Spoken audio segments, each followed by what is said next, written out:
Welcome back. Hello, everybody. Thanks for joining in. This is The Shift with Gina. Glad to see you guys again. Merry Christmas. We are less than a week away until Christmas. Of course, I'm very excited. Who doesn't love Christmas, right? And now's the time to watch all the Christmas movies. I want to tell you guys some of my favorite Christmas movies. There are the obvious ones that we watch every year, like Elf. Elf is just so much fun. You have no heart if you don't think Elf is a fun movie to watch. My favorite, I don't know why, it's always been my favorite moment of the Elf movie when he gets to New York City for the first time and he's just exploring the city and stuff. And he just walks across the street because he doesn't understand, like wait for traffic to stop. And the yellow taxi cab just runs straight into him and he does a full flip over on the cab. I don't know why. That's always one of the funniest parts in the movie to me. But we'll definitely have to rewatch Elf. In terms of newer Christmas movies, you know which movie I was kind of surprised at that I really enjoyed was Holidate. It's a Netflix holiday movie with Emma Roberts, Julie Roberts' niece, and that Australian actor Luke Bracey, something like that. And it's just a really cute movie how like this couple decided to be each other's holiday throughout all of the major holidays of the year so that their parents and their families don't have to constantly hound them about being single. And then they fall for each other. And it's just a really cute movie about how you can get to know somebody and after spending so much time with them, you realize that you're falling in love with them. And I like movies like that because they're not overly sexual. There's not a ton of sex and nudity in it. I'm just so over all the movies. And I know I sound like a prude. Okay, I know I sound like a grandma that doesn't want to see all the sex scenes and the naked people. And I don't even like to watch people making out on camera. Okay, it just makes me uncomfortable. I don't need to see it. I don't want to see it. You can convey love and affection without all of the slobbering all over each other and the awkward nudity. So I enjoyed Holiday. That was a cute one. But I will tell you my favorite Christmas movie that we watch every single year. And I think it's one that sort of flies under the radar in terms of Christmas movies. It's The Family Man. Nicolas Cage, early 2000s. It probably came out in 2001. It is such a cute Christmas family movie. If you haven't seen it, you have to watch it this year. The whole premise is that Nick Cage is this high-powered executive living in New York City, very successful, very rich. He lives the life of a rich bachelor, beautiful walk-in closet with $2,000-$3,000 suits and really, really nice tall building. And he hooks up with these beautiful models that he never has a relationship with, of course. And then all of a sudden he gets what's called a glimpse. And he wakes up in what his life would have been like if he married his college sweetheart. And so all of a sudden he wakes up like in Jersey somewhere with his wife, who was his college sweetheart, and their two kids, and they don't have much money. And he's just in shock. And so that's the whole premise of the movie. So he has to navigate this sort of new life that he was dropped into. And it's just a really nice tale of family being more important and more meaningful than any money in the world. And, obviously like he's not at all a kid's person when he sort of gets this glimpse and he's stuck with these two kids that are his. And it's so funny. It's very cute. The early 2000s had great romantic comedies and good family movies. I feel like that was a nice time. There was quite a few other Christmas movies from that time period that I really like. But anyway, I love The Family Man. So watch it if you haven't watched it yet. And if you have watched it, rewatch it. It's a good time of year to rewatch it. Before we get started today, don't forget, as always, this episode is brought to you by the Shift Community, which is my online women's health group where we do weekly workouts. We're doing health challenges. There's a lot of weight loss programs going on in the group. Starting on January 2nd, we're doing a 30-day reset. So for those of you who want to kick off the year right, whether your goal is weight loss or just eating better, developing better habits, creating a better lifestyle for yourself so that you can show up for the people that you love, 30-day reset starts January 2nd. So link in the description if you're a woman, women only, sorry guys, to join. Click the link in the description. If you're a guy and you're listening, share this with your wife or girlfriend or your sister or your mom. We've got a wide range of people in there and we're always doing fun stuff together. And you get a lot of exclusive content over there. I just did an interview today with someone named Claudia. You may know her on Instagram as Healing the Source. And we just get to talk about a lot of things related to health and wellness that are not allowed on social media, like the V word, etc. So there's a lot of that content there too. I did a whole hormone series, a fertility series with all these experts and doctors and holistic doctors. So you get access to all that as well when you join the shift. And I share a lot of exclusive content from little old me. Okay, let's get into it. There's a couple of things I want to go over today. This is not going to be a super long episode because I'm a little short on time, but there are a few sort of viral clips that I want to go over that are related to, of course, marriage, motherhood, health in general.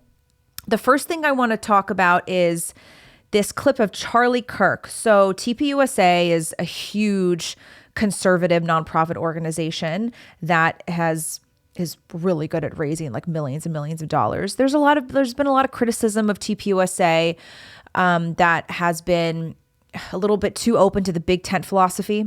That's another thing that we can get into later. But they're in the middle of their big AmFest, or maybe it just ended. Maybe it just ended over the weekend.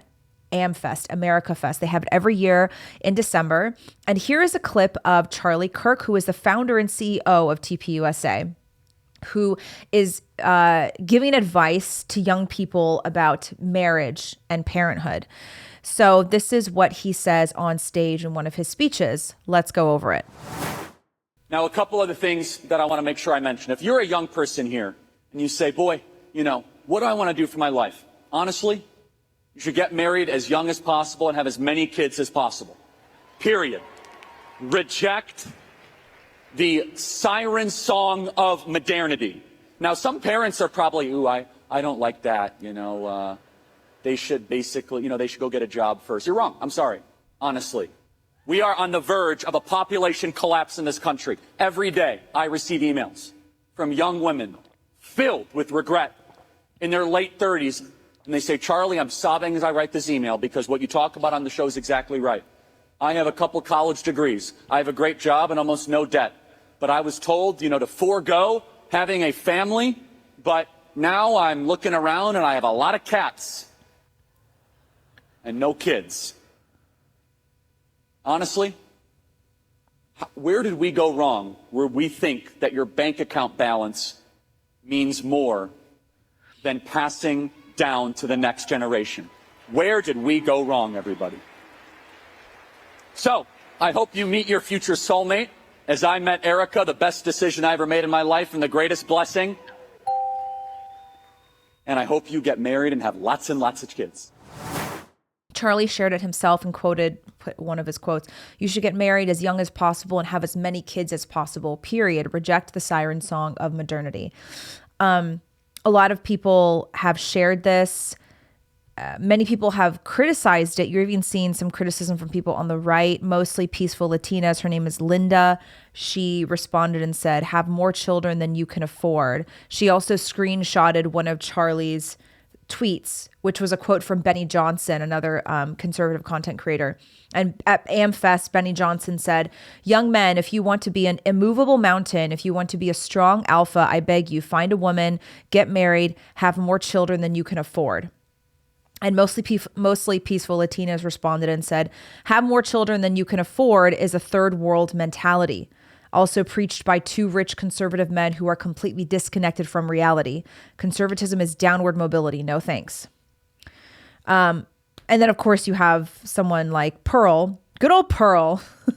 Pearl responds to Charlie's tweet and says, Charlie, why don't you beg lawmakers to change the marriage laws before telling young men to sign up for a system that allows women to steal their assets and children?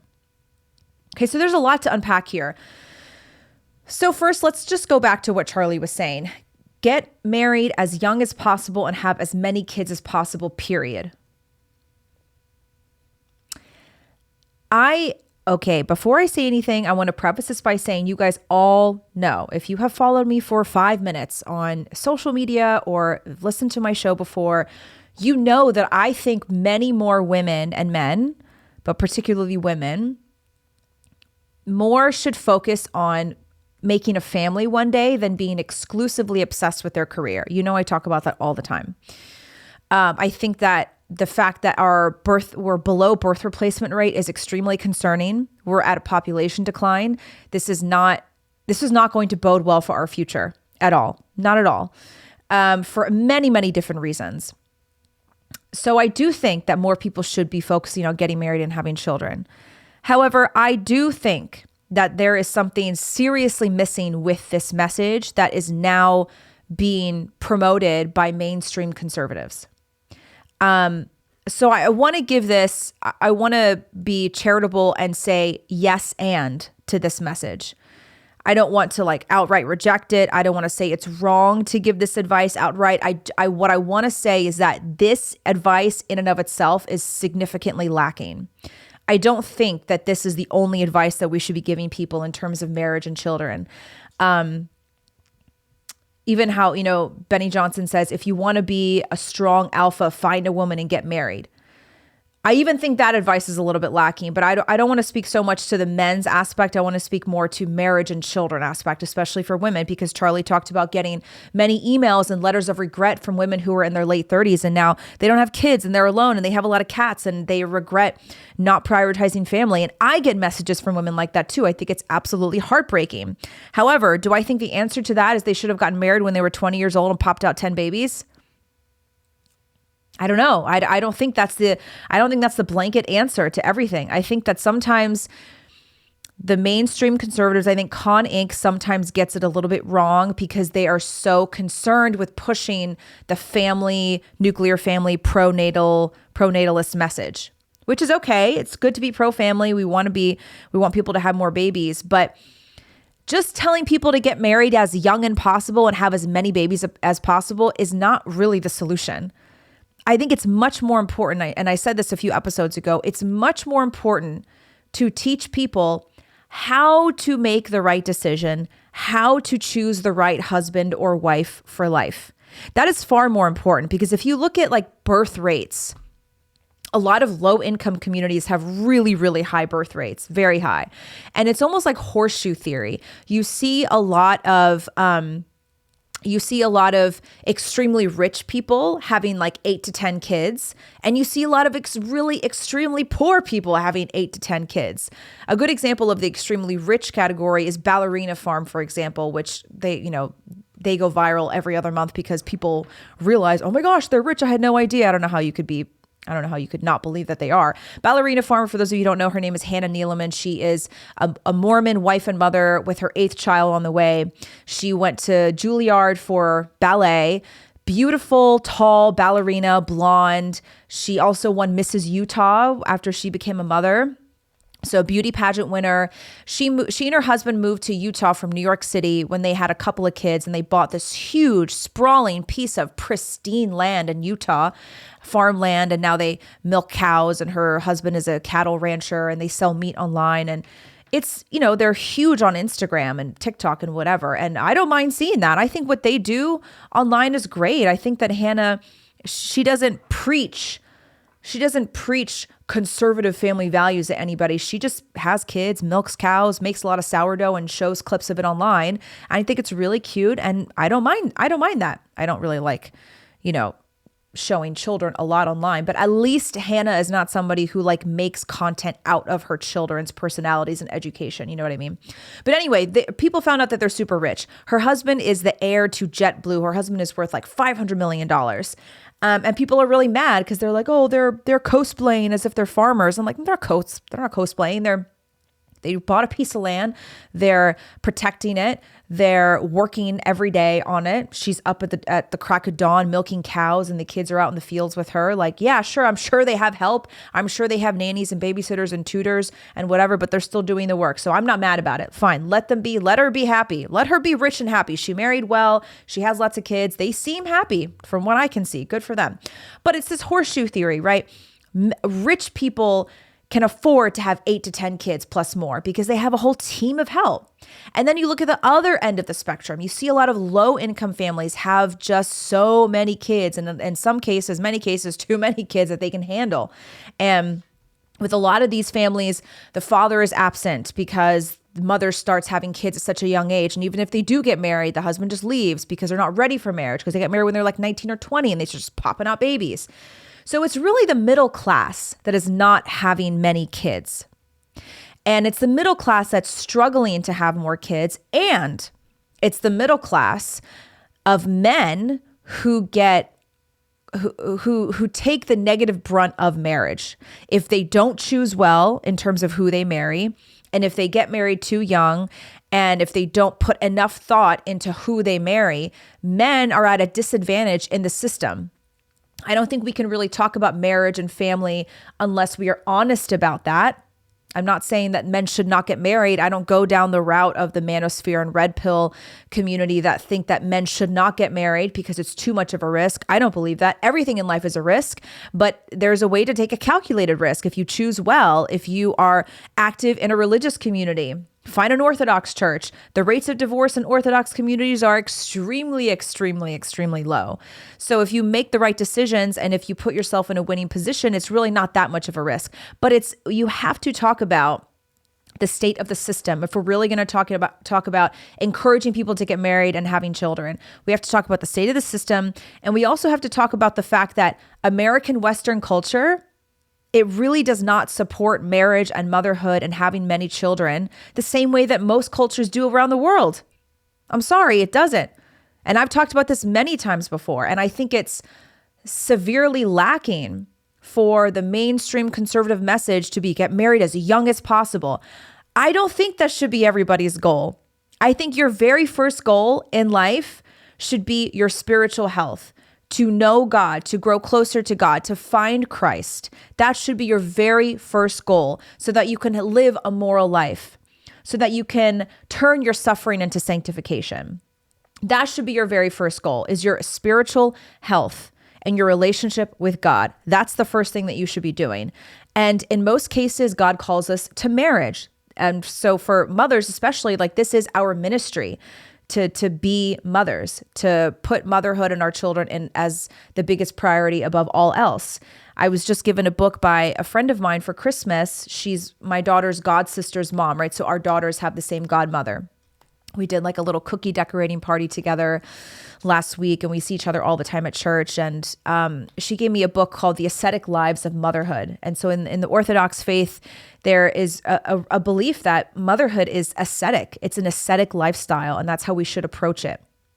But it's not about the goal from my experience in this Orthodox community. The goal is not to get married as young as possible and have as many kids as possible.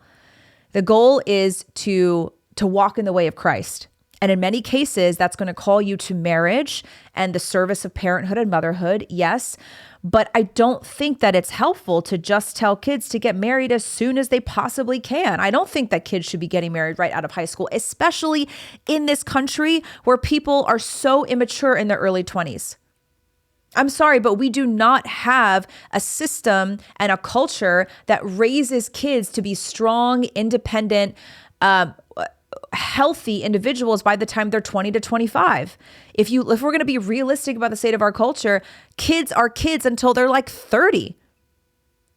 And I'm not saying that you shouldn't get married young. I think that there are a lot of people that can get married young, but I think that the first element to getting married young is not to get married young, but the first element of getting married young is to have a good head on your shoulders and have a strong sense of spirituality, strong spiritual health. That's the first thing. Because what's the point of getting married and having children? What's the point? I'm going to ask you that. I'm going to ask somebody like Charlie Kirk, what is the point of getting married and have children? Is it to get married and have children? No. The point of getting married and having children is, number one, to move society forward. We want a stronger, more moral society. We want a stronger economy. We want a moral culture that's going to raise upstanding citizens. And you don't get that just by getting married and having as many kids as possible, no matter what. You get that by getting married to the right person, building a strong moral foundation together, and raising a family in the right way. So it's more important to get married and have children in the right way and in a moral environment than it is to just get married and have many children just endlessly. And people are like, oh, you may be like, oh, you're just nitpicking at what he says. Like, obviously he means that. Do they mean that? Because I'm telling you, I've been seeing so many conservatives now be like, get married as young as possible. And I'm like, hold on a second. Okay, hold on. I want more people to get married. I want more people to have kids, but I actually don't think it's very wise. You may disagree with me, and that's fine, but I just don't think it's very wise to tell people to get married as young as possible, because you have to put a lot of thought and a lot of prayer into who you get married to. And you have to, in some ways, you have to be ready enough. You're never going to be fully ready, but you have to be ready enough. And I don't think it's smart for 20 or 21-year-olds to be like, okay, we're young, let's just get married and start popping out kids. That increases the likelihood of divorce. It increases the likelihood that you don't have a home and an environment that's prepared for children. I think that we should be focusing a lot more on fixing the family as we see it today and fixing our culture so that we feel more confident about young people getting married. Because right now, I don't feel so confident about most people in their early 20s or even mid 20s getting married. I just don't feel so confident about it. And I don't want to see more divorces. One of the reasons that we've seen fewer divorces over the recent years is because fewer people are getting married. So that's just my take on this. Again, I'm not saying that this advice is outwardly just completely wrong. I'm saying that it's just significantly missing something that we need to talk about if we're going to be honest about rates of marriage, rates of birth, strong families, because you want it, right? Family is the bedrock of society. A moral, thriving family is a bedrock of society. You don't automatically get that if you're just getting married as young as possible and having as many kids as possible. And you know what? Mostly Peaceful Latinas, Linda, she pointed out something true. This is preached by two rich conservative men. These guys are really, really, really rich. Okay, let me tell you something. Charlie Kirk, Benny Johnson, they're super rich guys. Okay, they're successful. Good for them. However, in the economy that we live in right now, I think it is totally okay, and I think we should admit that many middle-class families are struggling to put food on the table for just one or two kids. We have to be honest about that. I'm sorry, but I think it's wrong for us to ignore that it is really hard for a lot of families to bring more children into the world because the economy is so messed up. I get messages all the time from parents who have 4 kids or more, and they tell me how difficult it is. They're struggling. The mom is in almost tears every single day because they can barely put food on the table. And I want to fix what we have right now. And yes, I want more people to have kids, but it's okay to acknowledge that a lot of the middle-class families that have a low birth rate, partly have a low birth rate because the economy sucks and they don't want to bring more kids into it because they can barely afford their mortgage or they can't even buy a house. They can barely pay their bills. They're in debt, whatever it might be. It's okay. It's okay to plan having kids in a smart way. It's okay to do that. So that's just my thoughts, just my 2 cents. If you disagree with me, I understand. It's fine.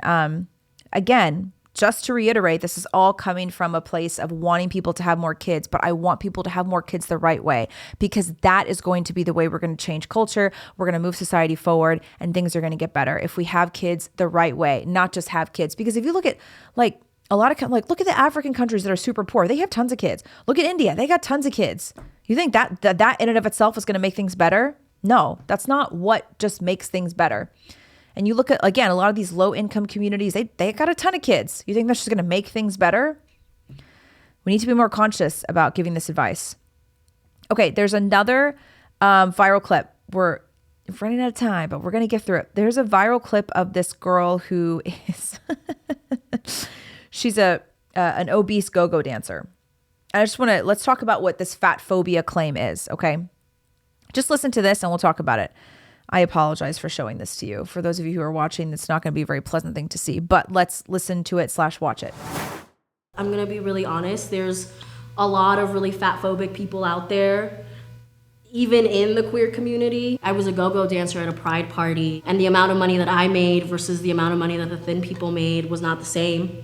Sometimes people don't even feel comfortable like putting the money in my underwear, but people are like really awkward with like, should I touch you? Should I? And I see them fully touching other people.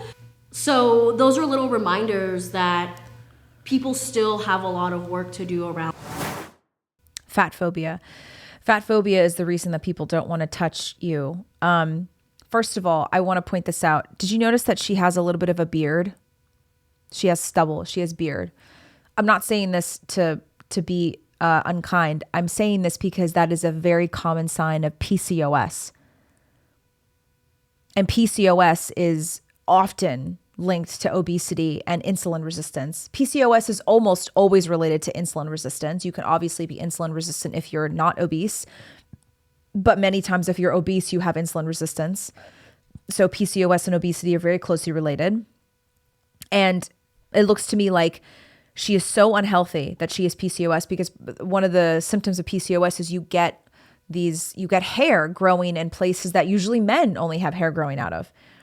So she has stubble, and it looks like she probably, shaved it and it's just growing back. So who knows how much it'll keep growing if she doesn't shave it. I mean, that is a sign of poor health. And as much as people hate to admit it, when you have poor health, you look less beautiful to others.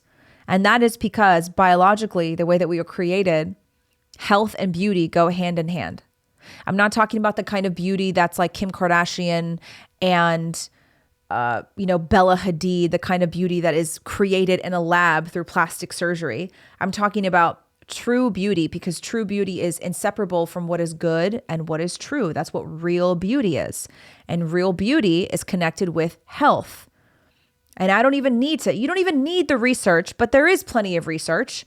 If you feel like you need research to prove this to you, okay, you're what's that bell curve? The bell curve of the IQ, people who have like average IQ, they're like, where are the studies for that? Or do you have peer-reviewed research to show that health is related to beauty?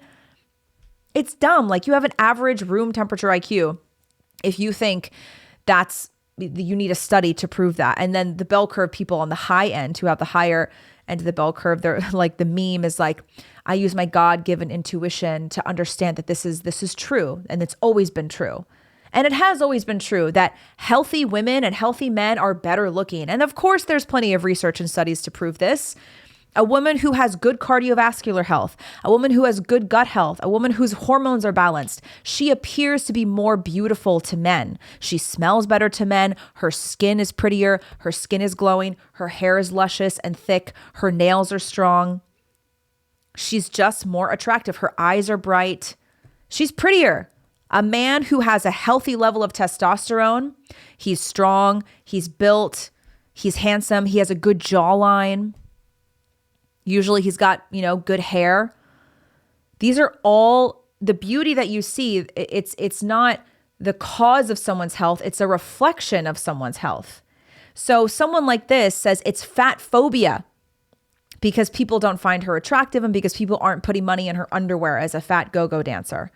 That's not fat phobia, honey. That's biology. That's how we are created. We are created to be attracted to things that are healthy and beautiful. And the body positivity movement makes me so upset because they lie to women and they say that beauty and health are just not at all related. Of course they are. Of course it is. And we have to start being honest about that. And the healthier that you are, the more attractive you will be to other people. The healthier that you are, the better you're going to feel. And the more beautiful you're going to look.